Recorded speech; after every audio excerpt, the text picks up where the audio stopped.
Hello everybody, welcome back to the channel. It's Richie here and this is Dawi After Dark. So I've been hotly requested to make this video and today we're going to be making how to start the Dwarves. So if you want to pick up your axes and join into the shield wall of the Karazhan, this will hopefully be able to help you along your start to that journey. This is more a video for the younglings out there and not so much for the grizzled veterans of the Great War against the Knife Ears. I'm really looking forward to making this video because the more dwarf players we out there doing well, the happier that I'm going to be. For this video today, I'm going to be talking about your first 1,000-point list and then building up from that to a 2,000-point list, mainly starting out with the battalion boxes, because I've seen loads of you online that have just bought your battalion boxes and not sure really what list to make or how to make those units. So we're going to go through that today, and then I'm going to show you some deployment techniques with those lists that I'm going to be posting above. They're not going to be the most fine-tuned lists because they're just working straight from the battalion box, but they're a really good start that you can then work from. So basically the point is for you to not have to buy too much from the battalion box. So this is the cheapest way up to make a semi-competitive list. Obviously, there are some more upgrades that you can make as well, but this is the cheapest way to get playing and to get winning games as well. I've always loved the dwarf faction. I had a dwarf army back in 6th and 7th edition that I painted up when I was pretty young, to be perfectly honest. And when I heard that the old world was dropping, I really wanted to jump back into the dwarves. So I've been playing them since the release. I've played in loads and loads of tournaments now, and hopefully some of the stuff that I've picked up along the way, I'll be able to help you out with. So you've gone out and you've picked up your battalion box. This is a really, really good start into the hobby. So you start with 32 warriors, which can be used as hand weapon and shield, or with great weapons. Then you get 32 handgunners or rangers that are in a multi-part kit, and the 2 gyrocopters that you could use as gyro bombers, but I'm going to say that you're going to use them as gyrocopters. So this is a really good base that you can build from. And the 1,000-point list is only going to require you to buy 1 more box. What I would suggest that you do is go out and buy the King on Shield Bearer box. That gives you a king on shield bearers and a dismounted king as well. So you could run them as kings or thanes, and it's quite a good value box as well. So the 1,000-point list that I'm going to be saying you start with is a thane with great weapon, full plate armor, who is going to be your general, shield bearers, rune of preservation, and the master rune of Gromril. Now, the rune of preservation is going to be really handy for if you're coming up against units that have got either a multi-wound weapon like an ogre blade, or they have killing blow. Now, you can be slightly worried about putting your heroes into these normally, but with the rune of preservation, you're not going to have to worry about that at all, which means that you can hand out challenges and be quite happy about the fact that your thane isn't going to die. The master rune of Gromril also gives him a 2-up save. Not much is going to be able to get through that save. You're even saving against dragons on a 4-up. So you can happily challenge out those big beasties, and he shouldn't be taking that many wounds, and then you should be winning combats with the unit that he's in. Second up, we have a normal thane with a great weapon, full plate armor, shield, and on foot. The reason we're going to be taking a second thane is to have him in the same unit as your general thane. So when your general is challenging out monsters, this guy's going to be able to sit behind and hit into the unit and get you some more combat res with that great weapon. In the core slots, we have 16 dwarf warriors with hand weapon, heavy armor, great weapons, shields, upgraded to have drilled, and then a full command of a veteran, standard bearer, and musician. The reason that we've gone great weapon and shields is because you can take the shield save from shooting. So suddenly you're going to be on a 4-up save because of the heavy armor that gives you a 5-up save and the shields that give you +1 save. Also, you can use that in combat as well. But you do have to choose before the combat starts what you're going to use for the rest of the combat, because if you give ground or fall back in good order, you are still locked into those weapon choices. So you do have to think about it before. With shield wall, that means when you fall back in good order, you can change that to a give ground, which then means that chariots won't be getting impact hits, or other creatures that have impact hits won't be able to get them against the unit because you'll only be moving 2 inches because the warriors are only base 3. If you want to increase your strength up to strength 5 and get that glorious AP2 that could potentially be AP3 on a 6, then I would use great weapons. So if you're charging in and you think that you can kill whatever you're going into, I would suggest using the great weapons. If you're being charged by cavalry or anything, I would definitely use the hand weapons and shields. Next up, we have everybody's favorite, the rangers. We're going to be running 16 of these with hand weapons, crossbows, fully upgraded to be throwing axes, great weapons, shields, and with a full command. The reason that we're going to be taking the throwing axes on this unit is because they have quick shot.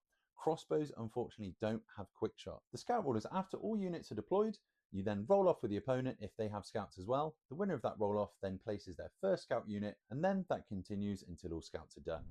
The scouting unit can be placed anywhere on the board that is outside of 12 of the enemy units. You can create a really nice funnel of fire that your other ranged units can use, or you can place the rangers at a diagonal, which then means that any overrun that they would have from being charged by a unit would take them far away from your army. This is a technique that I like to use. They also have move through cover, which means that when you're moving through dangerous terrain, you can reroll those pesky ones, and they also don't suffer the -1 move, which when you're only movement 3 is pretty handy. Then lastly, in the 1000 point list, we're going to be taking the 2 gyrocopters, and then one of them is going to be equipped with the clatter gun. The reason we're going to take 2 different guns on these is because they're going to fulfill different purposes. The steam gun is going to be there to deal with skirmishers. I think this is a good fun starter list, and it can play into most other 1000 point games. It is quite a static list, and you're hoping your opponent does come towards you, but if they don't come towards you, then they're not going to be getting any points off you. So next up, guys, we are going to be talking about the 2000 point list. This is going to be a throng from the Grand Army as well. The reason I didn't want to try and jump into Royal Clans and X-Force too quickly with the new players is I think that the Grand Army has a lot more options that you can pick from straight away. You're not just pigeonholed into one particular build. So for this list, it's basically been fleshed out version of the last list. A couple of the bits have been changed, but the main focus of the list is using exactly the same models that were used in the 1000 point list. So it's a really nice and pretty cheap to get upgrade for that 1000 point list. So to start off the list, we have the 2 Thanes again. So the first Thane that's on shield bearers that was your general in the last isn't your general anymore. You're going to be using him as a battle standard bearer. Don't worry if you don't want to convert this model. All you've got to do is tell your opponent at the beginning of the game that it is a battle standard bearer. You could convert it, and that would make it look really good as well on the tabletop. So the reason that we're going to be taking him as the BSB is to be able to take the Master Rune of Grogny and a Rune of Battle. I've spoken about this before, but it gives you a 5-up ward for the unit that he's in and a 6-up ablative ward for units within 6 inches of him. Which, when I talk about the tactics of this army, you'll understand why I absolutely love taking this rune. The Rune of Battle to give you +1 combat res is also amazing into dragons or anything big and gribbly that's going to charge into you that you're trying to win off static combat res rather than trying to kill them. The Shield Bearers, Rune of Preservation, and the Master Rune of Gromble is exactly the same as in the 1k list. I haven't messed with that at all. The second Thane, this is quite a bit of a difference though. So for him, we've gone for hand weapon, handgun this time, so he's going to be a shooty Thane. Full plate armor. He has a shield on him to give him a 3-up save rerolling 1s. He's then going to be on foot, Rune of Fire, Rune of Accuracy, and Master Rune of Bursting Flame. The reason that we've gone for this is creating the Fireball Thane. So you can have a nice threat range with AP1 that always hits on 3s. Each one of those hits turn into 2d3 hits. He also has quick shot as well. So if he's charged, then he gets to stand and shoot wherever.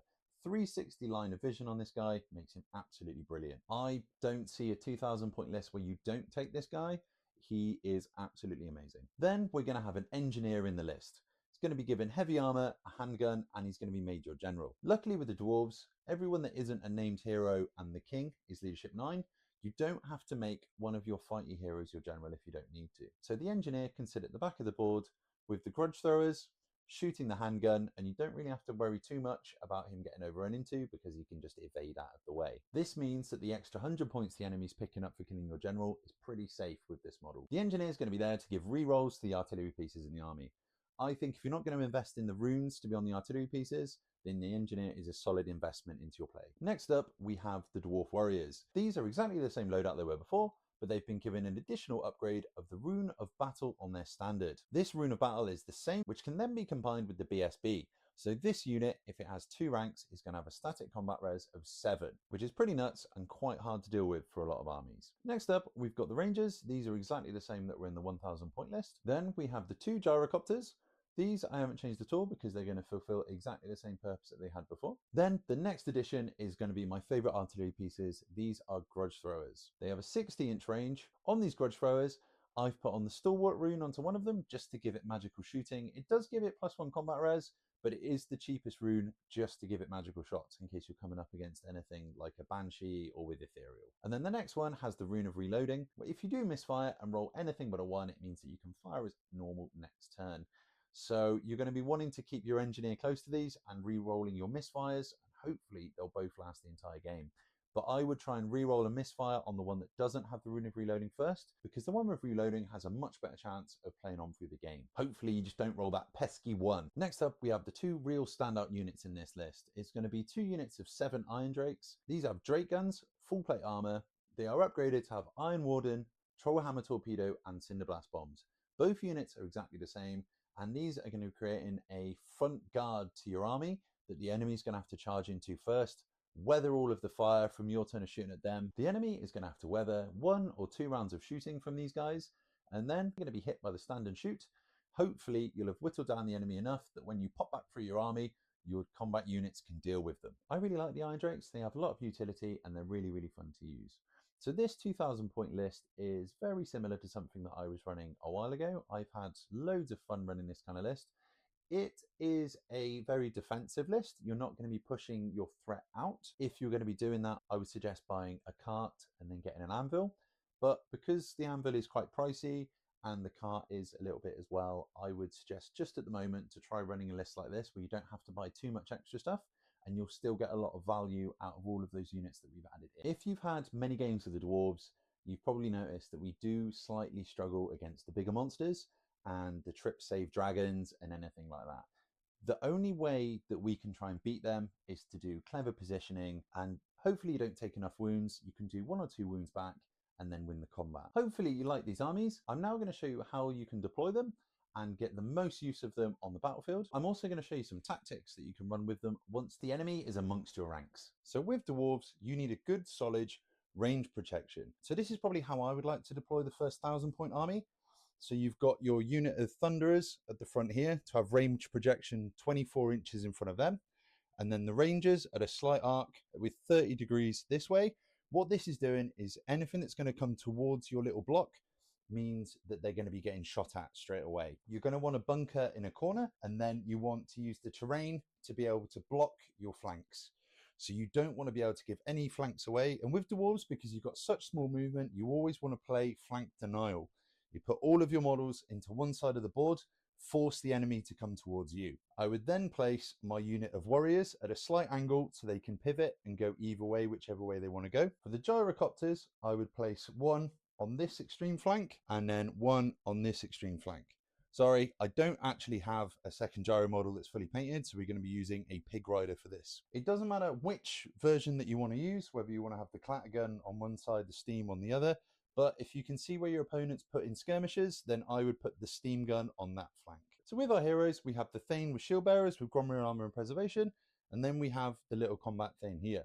So what I would do with these is I would put these into this unit. You need to make sure that there isn't more hero models on the front rank than there is normal models. So what I would do is literally just extend the unit out slightly, which you can do now that you've got the shield bearers in, because he counts as 4 models. Right, so your opponent's going to start coming towards you on either flank. For most of the square base maps, there is a wood either in the deployment zone. I would try and hunker down in that, because it means if anyone's going to charge into you, suddenly they're using the smallest dice, and they also -1 to their move as well, and taking dangerous terrain tests. So when the opponents start to come towards you and you start shooting through them, you're going to assess where the biggest danger is coming. You're going to pivot to face that unit, come up to here. Then you're going to take the charge on whichever one of your shooting units gets charged first with the biggest threat. I would say the Rangers are better in combat than the Thunderers, so your opponent's probably going to try and charge the Thunderers first. When you get charged, you can either try and do shield wall, or you can try and do as much damage as possible with your great weapons. I would normally probably suggest using the great weapons with this unit here, because you want to try and fall back in good order through this unit, so then you can engage with this unit behind. So the fallback in good order would push this unit through like this, drop behind here, and then these 2 units would have to take a panic check. But with leadership 9, you're probably going to be absolutely fine. Then once you're engaged, you can start bringing the gyrocopters around. If your enemy is only using a combat army, then you can start using your gyrocopters to do rear charges and getting you some extra combat res in those combats. This is a nice little fun technique that I like to use, and I think in 1,000 points, this can really work for you as well. So with the 2,000 point army, I'm going to give you an example of a setup that I like to use. This is saying that you've got a hill in your deployment zone, so you can put your Thunderers just on the back to shoot out. You do not need a hill for this, as the Thunderers can shoot out from behind into large targets anyway. If you were worried about not being able to shoot them, you can do your line of Thunderers here and then bring the Rangers in scout somewhere else. But I quite like to condense my army down so the opponent has to try and charge into this maelstrom of fire coming in. So what we have here is the 2 units of Iron Drakes at the front. This is creating a really nice arc of fire that you're going to be able to shoot out at anything coming across the board. Because the Iron Drakes have quick shot, it means that they can move 3 inches and still shoot. This means that you can actually start positioning the Iron Drakes after the game started if the enemy doesn't start coming in where you want them to. So you can almost create a diagonal across the board like this, where you can really start to get that threat into the enemy. As you can see, I have my 2 combat blocks behind these, and the reason for this is exactly the same for in the 1k list, but an even better version now. The Iron Drakes are going to pop stubborn if they lose combat. Obviously you want them to win, but just in case they lose against the dragon, these are going to pop behind your combat units, and then the monster or the unit is then going to overrun into your unit. Now with these units, it's important to think about where your hero is going to go. I'm going to put my BSB in this unit for now, but he can always pop into this unit if there's a bigger threat coming on this side of the board. With your engineer, make sure you put him within 9 inches of the war machines that he's going to be using his rerolls for. I would personally put him with the one that doesn't have the rune of reloading on. You can always try and put him by both, but I do find that if you put both of the grudge throwers or all of your war machines together, that's the side that usually gets charged the most by flyers and other little gribblies that start coming for them. So I would put him safe, probably about here. Then with the Fireball Thane, this guy is going to be right on the front line, so I would probably put him about there for now. So he has a nice firing arc that way. If you did then want to pop him out through, you could then move the Iron Drakes across.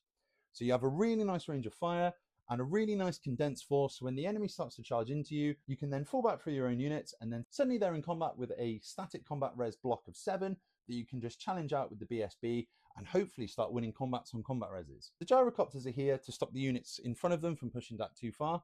If they just give ground, the gyrocopters being right behind them makes them stay still. The other reason for this is if the enemy starts to get too close, the gyrocopters can start jumping out and trying to go for some cheeky flanks, or just to harass some small skirmisher units. I really like this setup. You've just got to make sure that you don't have any flanks that the opponent can get into.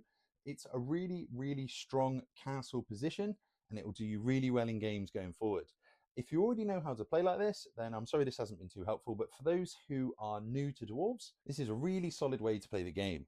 It has really nice threat projection from the grudge throws, which then means that your opponent has to come to you, and then a solid wall of death, which then is going to pop back through your combat units when they use stubborn, or if they fall back in good order through them, and then they're going to be locked in with your combat specialists. I hope this slight demo has really helped out with how you were thinking about deployment, but this here is probably one of my favorite deployments. You can also do this with a wood to take the dangerous terrain tests and the -1, which then gives me another turn of shooting with the drakes. With these lists, you're going to be really hunkering down in the corner and forcing your enemy to come to you. The 1k army is slightly limited in movement, but for 1,000 points, I feel it's a pretty strong list. The 2,000 points is going to be forcing out that range projection from the grudge throwers and then creating a barrage of fire that your opponent's not going to want to come anywhere near, but they need to be able to get points to win the game. Your general is going to be hidden behind everything else, so he's going to be running around the war machines, making sure they don't get his points and then evading if he does get run through. And then you are going to be sending your big blocks in to deal with the stuff that's been whittled down from shooting. This is a very step tactic with the grudge throwers first, then the shooting, then the stand and shoot, and then finally the combat, and then potentially more shooting afterwards as well. The amount of damage that these lists can deal out is pretty good, and I hope you enjoy using them. Take care.